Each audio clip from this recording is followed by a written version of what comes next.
Hello and welcome to the Tayport Garden. It's a beautiful afternoon in late April and it's just ideal to get your seed potatoes put in. We've got 30 varieties and we're going to have a tasting session later on in the season so you can find out what your favourite potato might be. This is a very good favourite, Maris piper, very commonly used in the chip industry, but we'll be doing a lot more of the so-called gourmet potatoes as well. Now, when it comes to planting your potatoes, we're doing this on a fairly new bit of ground, and if you're doing it in your own garden on a fairly new bit of ground, it's quite useful to maybe get one of these testing kits so you can find out what your pH is like and also what your nutrient levels are, and also to have a look at the structure of your soil. We're really lucky here in that we don't have heavy clay or anything like that. This is a lovely crumbly black loam. So some people think it's all a bit muck and magic, so that is important for the fertility of the soil and the subsequent quality and quantity of your crop. So here's the muck, and ideally you would want it more rotted than this, and the fact is that that's still got a bit of rotting to do, so instead we'll add some other nutrients to make up for that.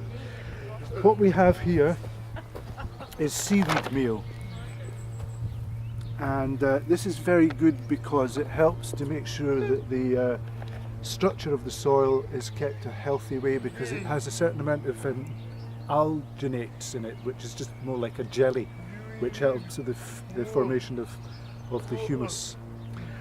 And this is a very interesting project which we're trialling this year. I haven't come across it before, and it is made up of thousands and thousands of shells of beetles, and also the frass, which is more or less another word for poo. And between these two we've got the macronutrients of NKP, which is of course nitrogen, phosphorus and potassium, but we're not putting them as grow more or anything like that in an inorganic way. We're going to be feeding the soil organisms to do this. And the other product that we have, just to make sure that the nutrients that these products are supplying, we're going to put in a volcanic rock dust. Now, this has got a certain amount of the macronutrients, but it's also got very important micronutrients which are quite often leached out of the soil. And because we're boosting the biological activity in the soil, the microbes are able to make this available to the plants. And some of these micronutrients are very essential for plant and indeed human and animal health. So we'll have lovely, healthy, tasty potatoes at the end of it.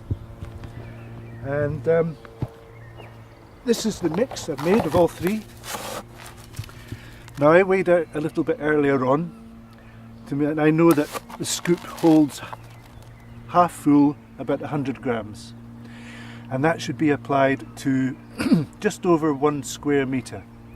Well, since we're doing ours in rows of drills like this,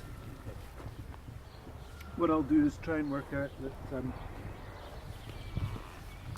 square metre, if I was come to here.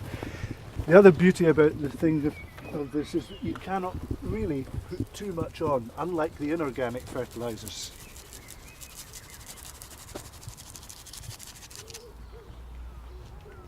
So once that's in the bottom of the trench, I'll maybe just backfill a little bit so the potatoes aren't sitting directly on it, and so the roots will have to go and search for it.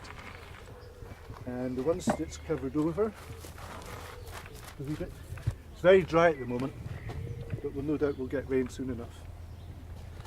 And then our already chitted potatoes are sprouting away nicely, so chitted side up, put into the trench, and then once they're all in, we can earth up the trench, covering them to a depth of about 20 centimetres. And so I'll just get on with that and see you next time.